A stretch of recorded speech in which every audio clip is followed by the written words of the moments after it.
very much the promised land.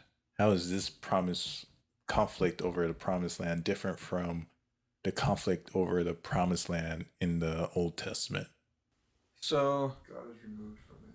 That's a big one. that's a pretty big God one. is removed Remember from it. the That's a time big of, one. what's his name? Yeah, I think it was Jeremiah. The one that did The one that Lamentations the one that, yeah, the one that did Lamentations. The one they threw in the hole and like he had to come up from the muck. Yeah, that's I Jeremiah, can't- right?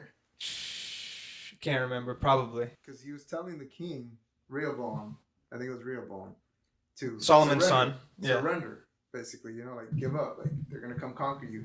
He decided to go against the warnings of God and do his own thing. So he goes and gets help from Egypt to try to arm themselves against Babylon, and they get taken over, and they get taxed, and now they're under Babylon's rule. And then he leaves. He's like, I'll be back later.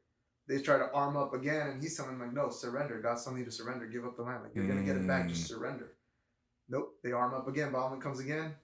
Boom. More tax. Now we're taking more stuff from you. It happened 3 times until they finally just destroyed them completely, and they took everything from them.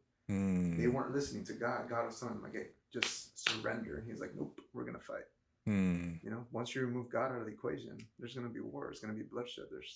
This is an echo of and that was them conquering that land. Yeah.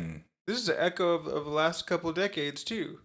There was opportunity to surrender, but 1948, 1947, 5 Arab nations all tried to attack Palestine at the same time, from the Egyptian side, Jordanian side, Syrian side, and then more lands lost than what was going to be lost, right? Echoes of the past. Always try to relate it to the Bible, and always try to relate it to Jesus. Jesus could have fought, right?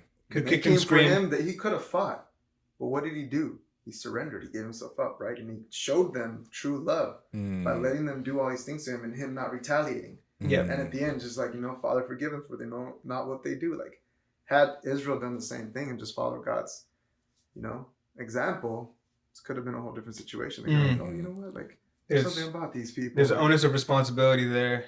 Yeah. But no, it's like ego, pride. No, we're not going to let them do this to us. We have missiles. Let's go. Yeah. I mean, as God's people, we're supposed to be a light to the world and bring freedom to the captives. You can greatly say that those that are in the Gaza Strip and only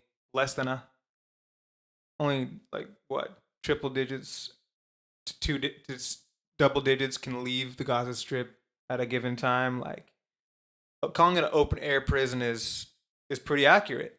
So there might be reasoning, right, from a strategic and safety standpoint, but like, it's an ugly situation. Yeah, and